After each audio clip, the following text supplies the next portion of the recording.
అందరికీ ఆత్మ ప్రణామాలు. ముందుగా బ్రహ్మర్షి పితామహ పత్రిజీకి, అలాగే స్వర్ణమాలమ్మకు, వంశీకరణ్ మాస్టర్ గారికి, సుకన్య మాస్టర్ గారికి ఆత్మ ప్రణామాలు. ఇక్కడున్న ప్రతి ఒక్కరికి ఆత్మ ప్రణామాలు, ఆత్మ వందనాలు చెప్పుకుంటూ ఈ అవకాశం నాకు ఇచ్చిన సద్గురు మూమెంట్ ఛానల్కి మనస్ఫూర్తిగా కృతజ్ఞతలు చెప్తూ ఈరోజు దైవీ సంపద గురించి చెప్పుకుందాం ఫ్రెండ్స్. ఈ జ్ఞానాన్ని నాకు అందిస్తున్న హనుమంతుడికి మనస్ఫూర్తిగా కృతజ్ఞతలు చెప్తూ ఫ్రెండ్స్, దైవీ సంపద గత 2 నెలలుగా 3 నెలలుగా 12 భాగాలు ఈ దైవీ సంపదని చెప్పుకుంటూ వస్తున్నాం. ఈ రోజుతో లాస్ట్ 3 దైవీ సంపదలు చెప్పుకుందాం ఫ్రెండ్స్. ఎవరైతే మనం ముందుగా చెప్పుకున్నట్లుగా ఎవరైతే క్రితం జన్మలో జ్ఞానాన్ని సంపాదిస్తారో వారు మరు జన్మలో దైవీ సంపదలతో పుడతారు. వారికి ఈ కింద మనం చెప్పుకున్న గత 3 నెలల నుండి చెప్పుకుంటున్న ఈ 26 గుణాలు ఉంటాయి ఫ్రెండ్స్. చివరి మనం 23 గుణాలు ఆల్రెడీ చెప్పేసుకున్నాం. అవి ఏంటంటే ఇంకొకసారి రీక్యాప్ చేసుకుందాం ఫ్రెండ్స్. భయం లేకుండా ఉండడం, భయం లేకపోవడం, సత్వగుణాన్ని కలిగి ఉండడం, మనస్సు నిర్మలంగా ఉంచుకోవడం, అలాగే జ్ఞానాన్ని సంపాదించడం, విద్యాదానము, జ్ఞానదానము, భూదానము, అన్నదానము మొదలగు దానములు శక్తి కొలది చేయడం, ఇంద్రియ నిగ్రహాన్ని కలిగి ఉండడం, జ్ఞాన యజ్ఞాన్ని చేయడం, పురాణాలు శాస్త్రాలు చదవడం, ప్రతి పని ఒక తపస్సులాగా చేయడం, అలాగే మంచి ప్రవర్తన కలిగి ఉండడం, అహింసా వ్రతమును పాటించడం, సత్యము పలకడం, కోపాన్ని విడిచిపెట్టడం, దుర్గణములను త్యాగాలు చేయడం, ప్రశాంతంగా ఉండడం ఫ్రెండ్స్, ఇతరులను విమర్శించకుండా ఉండడం, భూత దయ కలిగి ఉండడం, ఇంద్రియ లోలత్వం, స్త్రీ లోలత్వం లేకుండా ఉండడం, మృదువుగా మాట్లాడడం, చెడ్డ పనులు చేసినప్పుడు సిగ్గుపడడం, చిత్త చాంచల్యం వదిలిపెట్టడం, ముఖం మనస్సులో తేజస్సు కలిగి ఉండడం, ఓర్పు కలిగి ఉండడం, ఇవన్నీ మనం చెప్పుకున్నాం ఫ్రెండ్స్. అన్ని వేళలో ధైర్యంగా ఉండడం, ఈరోజు శరీరము మనస్సు శుచిగా ఉంచుకోవడం, ద్రోహ బుద్ధి లేకుండా ఉండడం, స్వాభిమానాన్ని వదిలిపెట్టడం ఫ్రెండ్స్, ఈ గుణాలను దైవీ సంపదగా పరిగణించాము. ఈరోజు మనం శరీరము మనస్సు శుచిగా ఉంచుకోవడం, శుద్ధిగా ఉంచుకోవడం, పవిత్రతగా ఉంచుకోవడం. ఏంటి శుద్ధి, ఏంటి శుచి, ఏంటి పవిత్రత, ఎలా మనం చెప్తాము? మనది శుద్ధిగా ఉందని, పవిత్రంగా ఉందని ఎలా చెప్తాం ఫ్రెండ్స్? శరీరము మనస్సు మాట ఆలోచనలు శుద్ధంగా ఉండడం అంటే పవిత్రత అని అంటాం. భగవద్గీతలో చెప్తారు శౌచం. భగవద్గీతలో మనకి ఈ మాట వస్తుంటుంది, శౌచం అని. శౌచం అంటే శుద్ధి ఫ్రెండ్స్, ఆంతరంగిక పవిత్రత. శుద్ధి అంటే మొదట మొదట స్నానం చేసేసి లోపలంతా ఏమీ లేనప్పుడు మనకి ఎన్ని చెప్పుకున్నా అనవసరం ఫ్రెండ్స్. బయటికి మాత్రం చాలా అద్భుతంగా చాలా పెద్దగా మాట్లాడేసి చాలా పేరు తెచ్చేసుకొని ఏదేదో చేయడం, కానీ లోపలికి వచ్చేసరికి ఆ అందరికీ శుద్ధి లేకపోవడం, పవిత్రత లేకపోవడం ఫ్రెండ్స్. శారీరక శుద్ధి అనగా బాహ్య పరిశుభ్రత, కానీ మానసిక శుద్ధి అనగా చెడు ఆలోచనలను తొలగించి మానసిక ప్రశాంతతను పొందడం ఫ్రెండ్స్. అందుకే ఎప్పుడైతే ఆంతరంగిక శుద్ధి జరుగుతుందో అదే పవిత్రత అంటారు ఫ్రెండ్స్. అందుకే భగవద్గీతలో శౌచం అన్నారు. శౌచం అంటే అక్కడ భగవంతుడు ఏం చెప్పాడంటే, భగవాను నువ్వు ఆంతరికంగా లోపలికి వెళ్ళు, అక్కడ శుద్ధి చేసుకో ఫ్రెండ్స్. కాబట్టి ఆ పవిత్రత అవసరము. మరి మనకి ఈ శరీర పవిత్రత ఎందుకు అవసరమండి? మనం శరీరము, మానసిక పవిత్రత అన్నప్పుడు, ఈ శారీరక పవిత్రత అనేది ఆరోగ్య పరిరక్షణ కోసం. శరీర పవిత్రత లేకుంటే ఏమవుతుందండి? రోగాలొస్తాయి కదా! అలాగే మనదెలా తీసుకుంటాం? శుద్ధమైన ఆహారం తీసుకోవడం ద్వారా, అలాగే ఆధ్యాత్మిక పురోగతి సాధించడం ద్వారా, మనం ఈ ఆరోగ్య పరిరక్షణని చేసుకోవడం ద్వారా శారీరక పవిత్రతని మనం పొందగలుగుతాం. అలాగే ఇంకా కూడా ఇతరులతో మంచి సంబంధాలు కొనసాగించడం. ఎప్పుడైతే ఇతరులతో మంచి సంబంధాలు కొనసాగిస్తామో, శరీర పరిశుభ్రత చాలా అవసరం ఫ్రెండ్స్. శరీర పరిశుభ్రత లేకుండా మనం ఇతరులతో ఒకవేళ మాట్లాడాలనుకున్నాం అనుకోండి, అక్కడ కరెక్ట్ అయిన ఇది ఉండదు ఫ్రెండ్స్. కాబట్టి ఇతరులతో మంచి సంబంధాలు సాగించాలి అంటే మన శారీరక పవిత్రత కూడా చాలా అవసరం. లేదు లేదు నేను అంతరంగంలో చాలా పవిత్రంగా ఉన్నాను. బయట నేను ఎలా ఉన్నా పర్వాలేదంటే కాదు ఫ్రెండ్స్. మొదట శారీరక ఇంప్రెషన్ చాలా ఇంపార్టెంట్. శారీరకంగా మనం చూసినప్పుడు మనల్ని ఎవరైనా చూసారనుకోండి ఫ్రెండ్స్, ముందు మన అంతరంగంలో దూకి చూడరు కదా!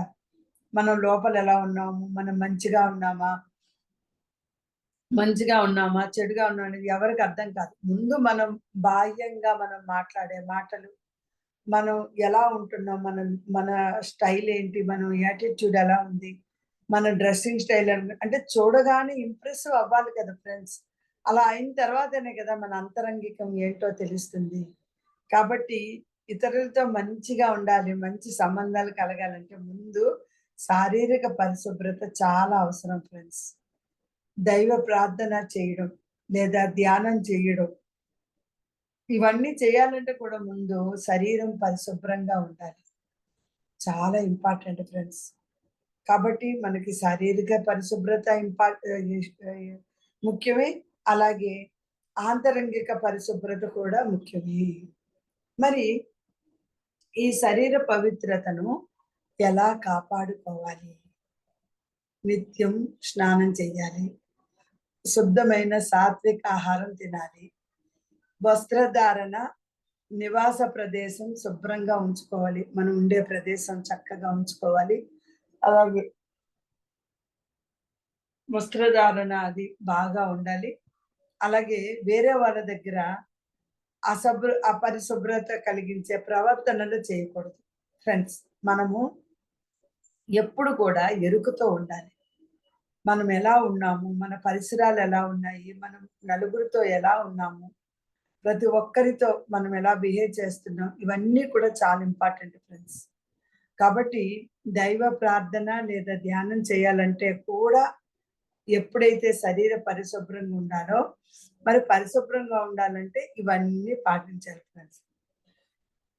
స్నానం చేయడం, శుద్ధమైన సాత్విక ఆహారాన్ని తినడం, వస్త్రధారణ కరెక్ట్‌గా ఉండడం, నివాస ప్రదేశం శుభ్రంగా ఉంచుకోవడం, వేరే వాళ్ళ దగ్గర అపరిశుభ్రతంగా ఉండడం మానేయాలి. మరి శరీర పవిత్రత గురించి చెప్పుకున్నాం. మరి మనస్సు పవిత్రత ఎందుకు అవసరం? మరి మనస్సు పవిత్రత ఎందుకన్నారు? అది కనబడదు కదా మాస్టర్. ఎందుకు ఇప్పుడు ఆ మనసు పవిత్రత అలా అనుకుంటామా? ఎప్పుడైతే మనస్సు కలుషితమైతే మంచి ఆలోచనలు రావు ఫ్రెండ్స్. మనసు ఎప్పుడైతే చెడు ఆలోచనలోకి వెళ్తుందో, ఆలోచనలు కూడా చెడుగా వెళ్ళిపోతాయి. కాబట్టి మనస్సు కలుషితమైతే మంచి ఆలోచనలు రావు. పరులను ద్వేషించకుండా, అసూయ లేకుండా మనం జీవించాలి అంటే మనసుకి పవిత్రత చాలా అవసరం ఫ్రెండ్స్. ఎందుకంటే చాలా మంది చిన్న చిన్న విషయాలకి వేరే వాళ్ళ మీద ద్వేషాలు పెట్టుకోవడం, అసూయం పెట్టుకోవడం ఇలా చేస్తుంటారు. అలా ఉండకూడదు ఫ్రెండ్స్. ఆధ్యాత్మిక అభివృద్ధి కోసం కూడా మనం మనసు పవిత్రత పెట్టుకోవాలి. ఎప్పుడైతే మనం ఆధ్యాత్మికంగా అభివృద్ధి చెందుతామో ఆటోమేటిక్‌గా మన మనస్సు కూడా పవిత్రతంగా ఉంటది. మన మనస్సు ఎప్పుడైతే పవిత్రంగా ఉంటదో, మన ఆధ్యాత్మిక అభివృద్ధి కూడా బాగుంటది ఫ్రెండ్స్. అలాగే మనం శాంతి పొందాలన్నా, ఆనందం పొందాలన్నా మనస్సు పవిత్రత చాలా అవసరం ఫ్రెండ్స్. మరి మనసు పవిత్రంగా ఉంచుకోవాలంటే మార్గాలేంటి? ఎలా మనం మనసు పవిత్రాన్ని ఉంచుకుంటాం? ముఖ్యంగా సత్యవంతంగా ఉండడం. అలాగే అసూయ, ద్వేషాలను తొలగించేయాలి. ఇప్పుడు మనసులో అసూయ, ద్వేషాలు పెట్టుకోకూడదు ఫ్రెండ్స్. అలాగే మనం ధ్యానం చేయాలి, ప్రార్థన చేయాలి, పవిత్రమైన గ్రంథాలు చదవాలి ఫ్రెండ్స్. ఎప్పుడైతే మనం సత్యవంతంగా ఉండాలనుకుంటామో, మనలో ఉన్న అసూయ, ద్వేషాలు ఆటోమేటిక్‌గా తొలగిపోతాయి ఫ్రెండ్స్. మనకది రాదు. ఎప్పుడైతే సత్యవంతంగా ఆలోచిస్తారో మనలో ఆ అసూయ, ద్వేషం అనేది కనబడదు ఫ్రెండ్స్. అలాగే మనం ఎప్పుడైతే ధ్యానం చేస్తామో మన అంతరంగ శుద్ధి స్టార్ట్ అవుతది. అందుకే మనం ధ్యానం చేయాలి, ప్రార్థన చేయాలి. అలాగే మనం ఎన్నో గ్రంథాలున్నాయి. మన అద్భుతమైన గ్రంథం మన హ్మ్. భగవద్గీత, అలాగే రామాయణం, భాగవతాలు ఏది చెయ్యొచ్చో, ఏది చెయ్యకూడదో, ఎలా ఉండాలో నేర్పించే గ్రంథాలివి. కాబట్టి వాటిని చదవాలి. ఇలా శుద్ధత పాటించిన మహనీయుల్ని తీసుకుంటే మొట్టమొదట మనం మహాత్మా గాంధీని చెప్పచ్చు. శారీరక, మానసిక పరిశుభ్రతను వాళ్ళు పాటించారు ఫ్రెండ్స్. అలాగే శ్రీరామకృష్ణ పరమహంస మనస్సులో భగవంతుడి భావనతో ఉన్నారాయన. ఎప్పుడూ మనస్సులో ఆయనకి భగవంతుడి భావనే ఉంటుంది. అలాగే మాత అమృతానందమయి పరిశుభ్రతను పాటించి భక్తులకు దారి చూపారు. ఇలా ఎంతో మందండి. అంటే మనం మామూలుగా మన టైం బట్టి మనం చెప్పుకుంటాం మహాత్మా గాంధీ, రామకృష్ణ పరమహంస ఇవన్నీ కూడా. కానీ ఎంతో మంది ఇలా శుద్ధత పాటించిన మహనీయులు ఉన్నారు మనలో ఫ్రెండ్స్. కాబట్టి ఇలా పరిశుభ్రత మానసిక గాని, శారీరక శుభ్రత గాని చేయడం వల్ల మనకి ఏంటి ప్రయోజనాలు? ఎందుకు చేయాలి? ఆరోగ్యం మెరుగుపడుతుంది. ఆధ్యాత్మిక శక్తి పెరుగుతుంది. మనస్సు ప్రశాంతంగా ఉంటుంది. పరులకితమైన మనస్తత్వం పెరుగుతుంది ఫ్రెండ్స్.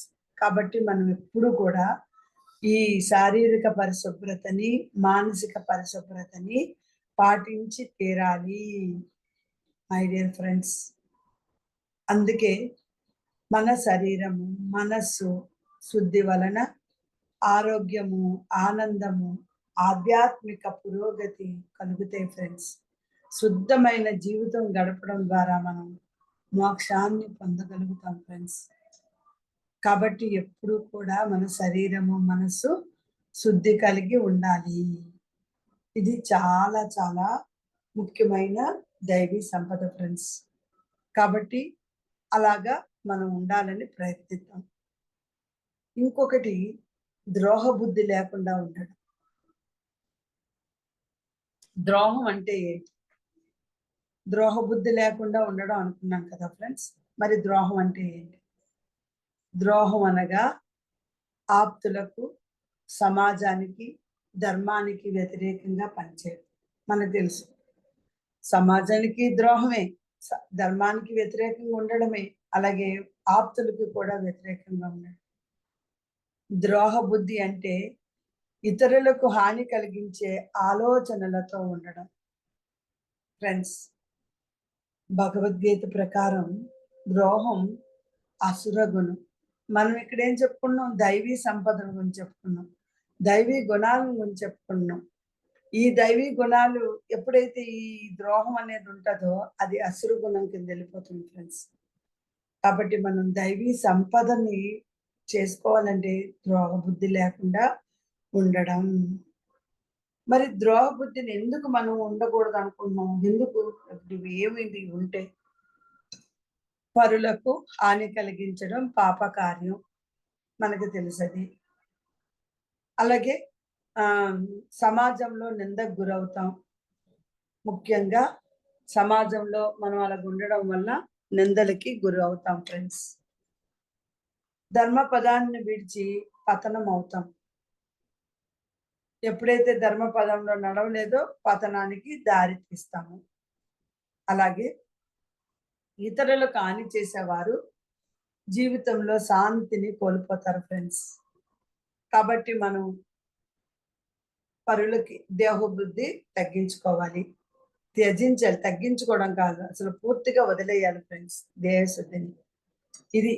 అలాగే దైవ కృప లభించదు. ఎప్పుడైతే మనం ఇలాంటి బుద్ధులతో ఉంటామో మనకి దైవ కృప లభించదు ఫ్రెండ్స్. కాబట్టి ద్రోహ బుద్ధిని మనము త్యజించాలి. మరి ఈ ద్రోహ బుద్ధిని తగ్గించాలి అంటారు. మరి ఎలా పోగొట్టుకోవాలి ఫ్రెండ్స్? త్యజించాలి అని చెప్పాము. ఓకే, బానే ఉంది. మరి ఈ ద్రోహ బుద్ధిని ఎలా పోగొట్టుకోవాలి? ఫ్రెండ్స్, అన్యుల గురించి మంచి ఆలోచనలే పెట్టుకోవాలి. ఎవరి గురించో మనం తప్పుగా చెప్పుకోకూడదు. పక్కన కనబడితే చాలు వాళ్ళు ఇలాగా, వీళ్ళు అలాగా, ఇదంతా మనం మాట్లాడకూడదు ఫ్రెండ్స్. అన్యుల గురించి మంచి ఆలోచనలే పెంచుకోవాలి. అలాగే అహంకారము, అసూయ, ద్వేషం వీటన్నిటిని విడిచిపెట్టాలి ఫ్రెండ్స్. మనలో ఉన్న అహంకారాన్ని కానీ, అసూయని కానీ, ద్వేషాన్ని కానీ పూర్తిగా విడిచిపెట్టాలి. భక్తి, ధ్యానం ద్వారా మనస్సును శుద్ధంగా ఉంచుకోవాలి ఫ్రెండ్స్. ఎప్పుడైతే మనం మనస్సుని శుద్ధంగా ఉంచుకుంటామో మన భక్తి ధ్యానం ద్వారా ఆటోమేటిక్గా మన ద్రోహ బుద్ధిని పోగొట్టుకుంటాం. అసలు రాదు, మనకి ఆ ఆలోచన రాదు ఫ్రెండ్స్. అలాగే సత్యం, ధర్మాన్ని అనుసరించడం, ఇతరులకు సహాయపడే మనస్తత్వాన్ని పెంచుకోవడం. ముఖ్యంగా ఇతరుల్ని సహాయపడాలి, మనము విశ్వానికి సహాయకారిగా ఉండాలి అని మనం ఎప్పుడు అనుకోవాలి ఫ్రెండ్స్. వేరే వాళ్ళ గురించి తప్పుగా మాట్లాడుకోవడం, వేరే ఆలోచనలు చేయడం కానీ, అయ్యో వాళ్ళు ఇలా ఉన్నారే అని అసూయ పడడం కానీ, ద్వేషాన్ని వాళ్ళు అలా అన్నారే అని ద్వేషాన్ని పెట్టుకోవడం కానీ, ఇవేమీ చేయకపోవడమే ద్రోహబుద్ధిని పోగొట్టుకోవడం ఫ్రెండ్స్.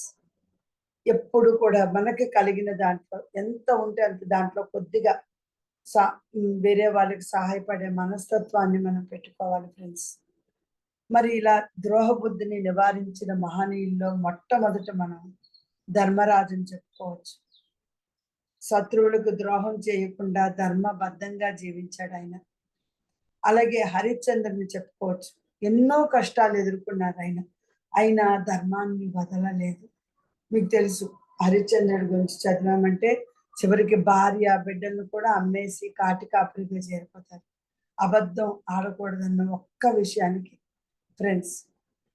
తర్వాత విప్రనారాయణుడు అంటారు.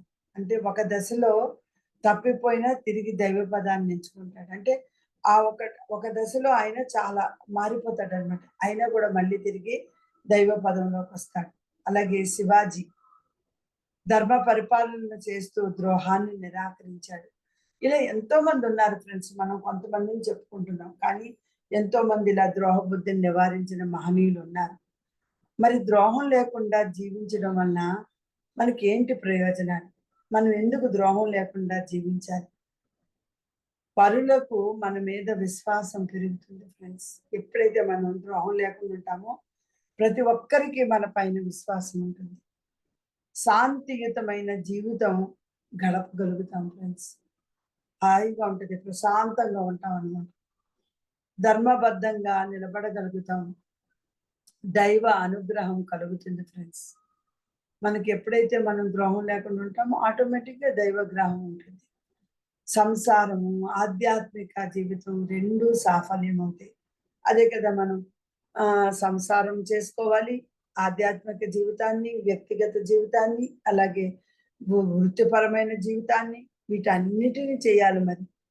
కాబట్టి మన సంసారం, ఆధ్యాత్మికం రెండు కూడా సాఫల్యం అవ్వాలి అంటే ఇక్కడ ద్రోహం లేకుండా ఉండాలి ఫ్రెండ్స్. అందుకే ఫ్రెండ్స్, ద్రోహం అనేది ఒక పాప కార్యం. ద్రోహ బుద్ధిని వదిలి సత్యనిష్టగా జీవించడం అనేది మన బాధ్యతగా మనం భావించాలి. ఎవరైనా అలా ఉంటే కూడా మన బాధ్యతగా చెప్పాలి ఫ్రెండ్స్. అలాగే ధర్మ పదంలో నడిచి భగవంతుని అనుగ్రహాన్ని పొందాలి. ధ్యానం ద్వారా మనం సత్యాన్ని తెలుసుకోగలగాలి. ధ్యానం ద్వారా మనం ఈ ద్రోహ బుద్ధిని నివారించుకోగలుగుతాం ఫ్రెండ్స్. కాబట్టి ఇది ఇంకొక దైవీ గుణం. ఇప్పుడు లాస్ట్ చివరిది స్వాభిమానం వదిలిపెట్టడం.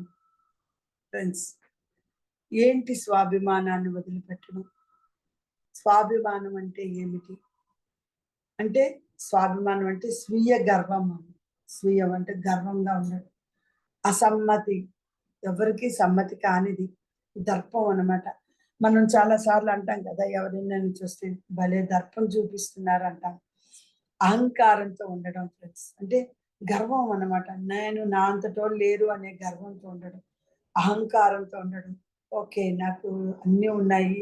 నాకు అన్నీ ఉన్నాయి. నాకంతా వచ్చు. నేనెలా ఉన్నా సరిపోతుంది అనుకోవడమే అహంకారం, స్వీయ గర్వం ఫ్రెండ్స్. ఫ్రెండ్స్, ఇలా ఉండడం వలన స్వాభిమానం మనం ఏంటంటే ఈ స్వాభిమానంగా అనుకుంటాం మనం. కానీ ఇది అహంకారంతో కూడిందే అయి ఉంటది ఫ్రెండ్స్. అందుకే భగవద్గీతలో ఏం చెప్తారంటే అహంకారము, దంభము, ద్వేషము అసుర గుణాలుగా పేర్కొనబడ్డాయి. వీటన్నిటిని అసుర గుణాలు అంటారు ఫ్రెండ్స్. మనం ఏమనుకుంటాం, స్వీయ గర్వం వేరు, స్వీయ గౌరవం వేరు ఫ్రెండ్స్. సెల్ఫ్ రెస్పెక్ట్ గా ఉండడం వేరు. కానీ స్వీయ గర్వం, అహంకారం అన్నమాట. నాకన్నీ ఉన్నాయి, నాకన్నీ వచ్చు అనుకోవడం అహంకారం. స్వీయ గర్వం, స్వాభిమానం అంటారు దాన్ని ఫ్రెండ్స్. దానికి పెద్ద పేర్లు పెట్టుకుంటారు కొంతమంది. స్వాభిమాని, నేను చాలా స్వాభిమానిని, నాకన్నీ నేను ఇలాగే ఉంటాను అనేసి చెప్తుంటారు. కాదు ఫ్రెండ్స్. అది అహంకారం, అది అసుర గుణం కింద వెళ్ళిపోతది. మన భగవద్గీతలోనే చెప్తారు. అహంకారం ఉన్నవాడు అసురు గుణం కలవాడు.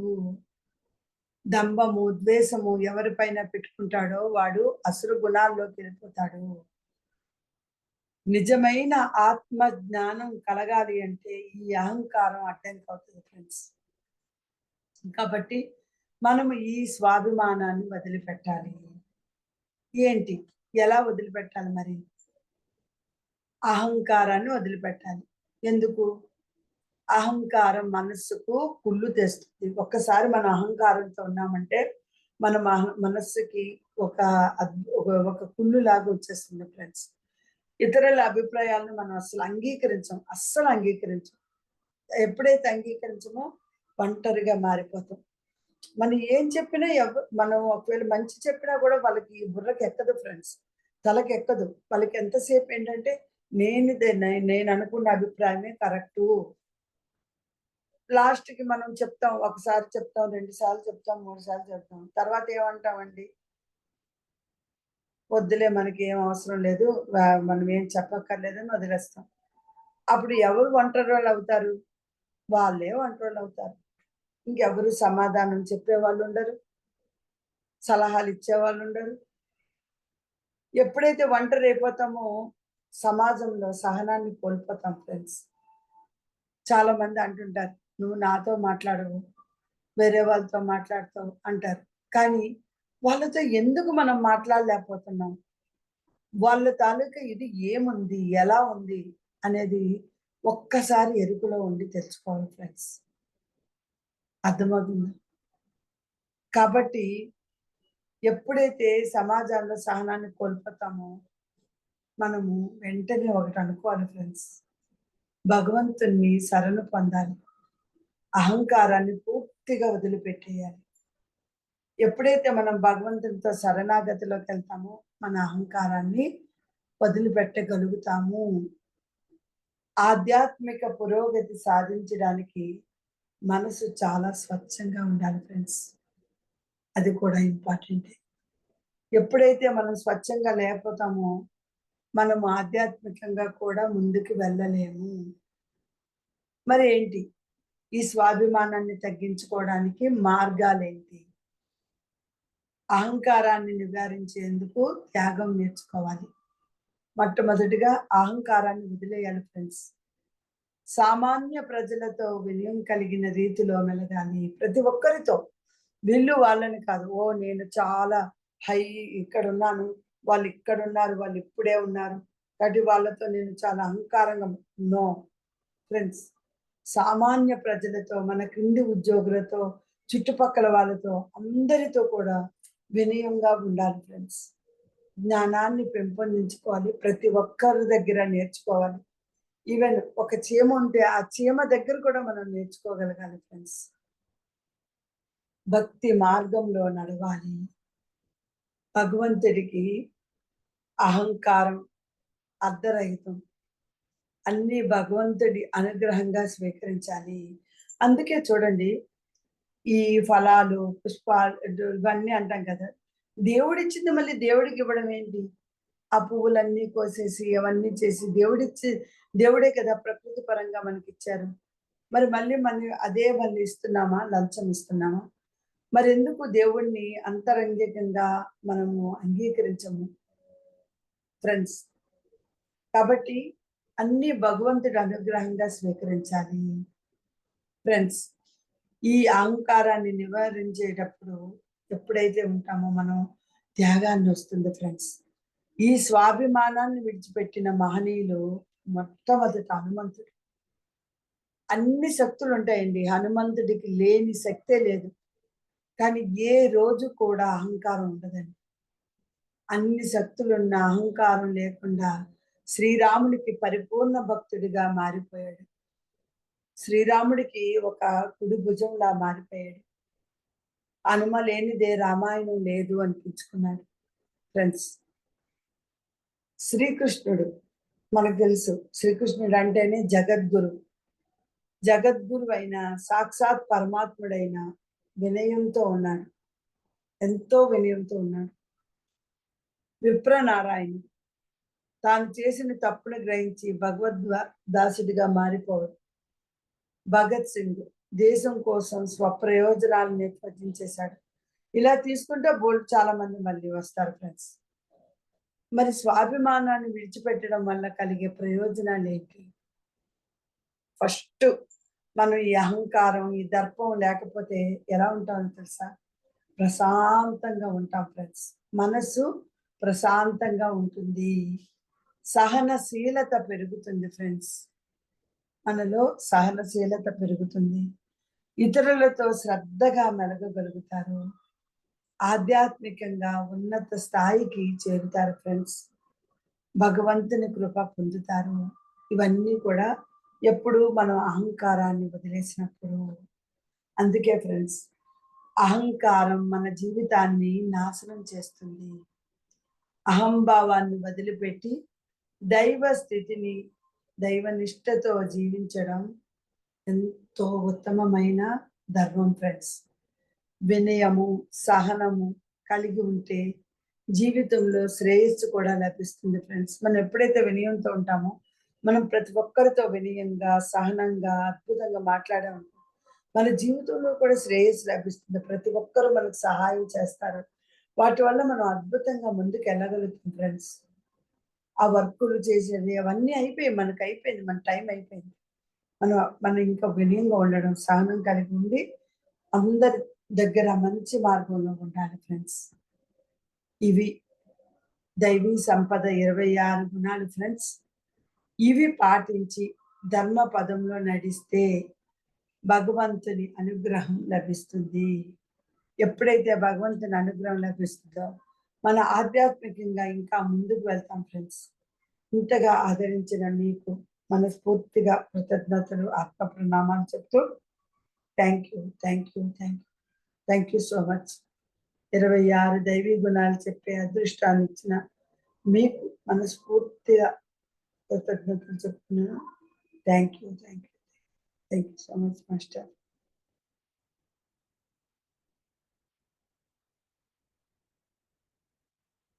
థ్యాంక్ యూ అండి.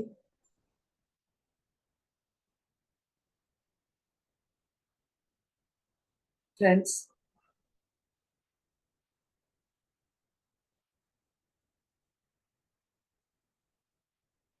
దుర్గలత. Thank you master. ఒక్కొక్క దైవాక్యాలన్నీ ఒక్కొక్కటి ఒక్కొక్క రకంగాను ఎన్నో తెలియజేశారు. Thank you very much master. Thank you so much. చాలా బాగుంది మాస్టర్ క్లాస్. 3 నెలల నుండి 26 దైవీ గుణాలు అద్భుతం. మనకి ఇచ్చిన ఆ ప్రకృతికి ఒక వివరమైతే ప్రతిసారి వచ్చి విని వాటిని ఎరుకతో గ్రహించినందుకు మీ అందరికీ కృతజ్ఞతలు.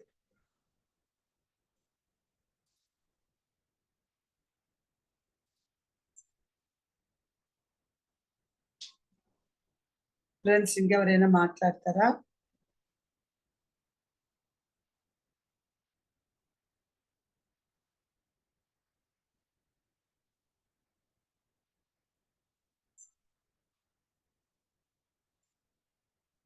పార్వతి మాస్టర్ ఒక్క నిమిషం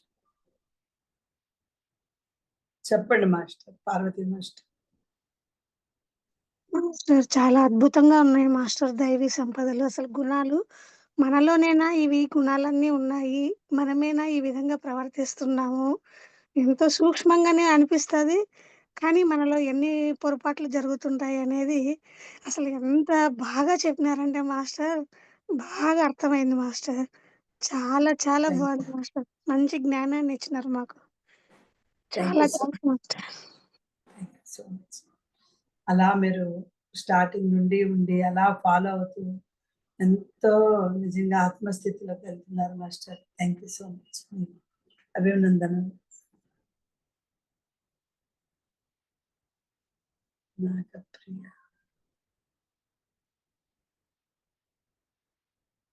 ప్రియా చెప్పు.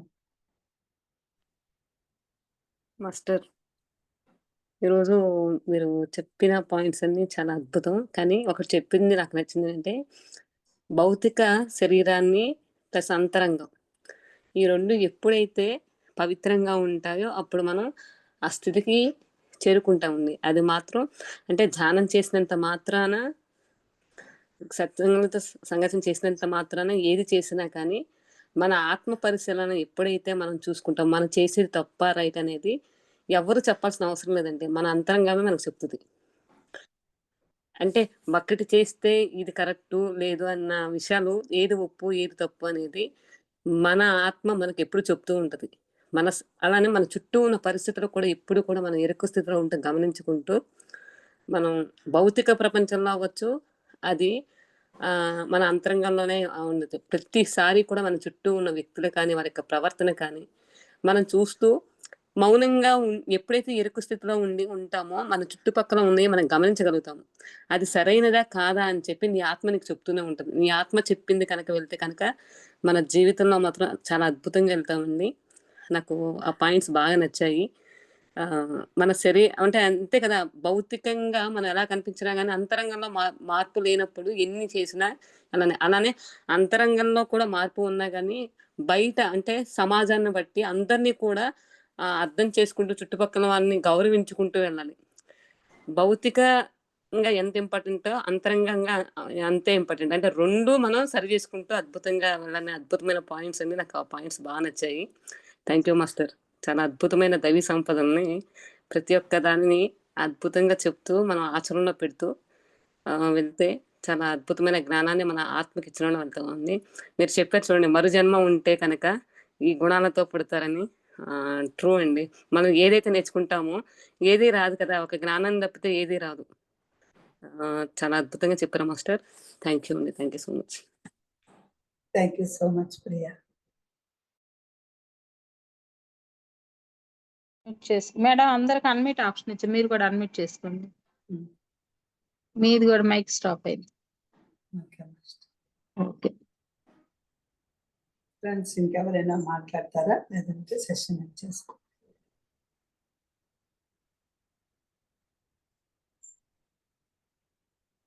మాస్టర్స్ మాట్లాడండి.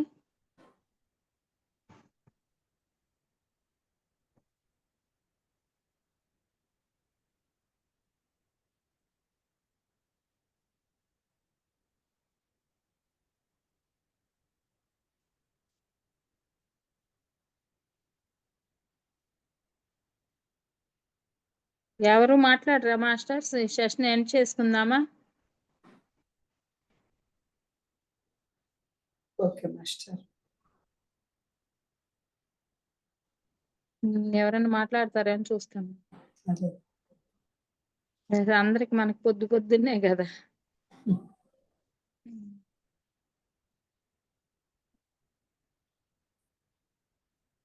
ఓకే మేడం, చక్కగా వివరిస్తూ వచ్చారు దైవీ సంపద గురించి, ఎన్ని రకాల గుణాలు మనలో డెవలప్ చేసుకోవాలో, ఎలా ఎంత చక్కగా మనం నడుచుకోవాలో అన్నీ చాలా వివరంగా విపులంగా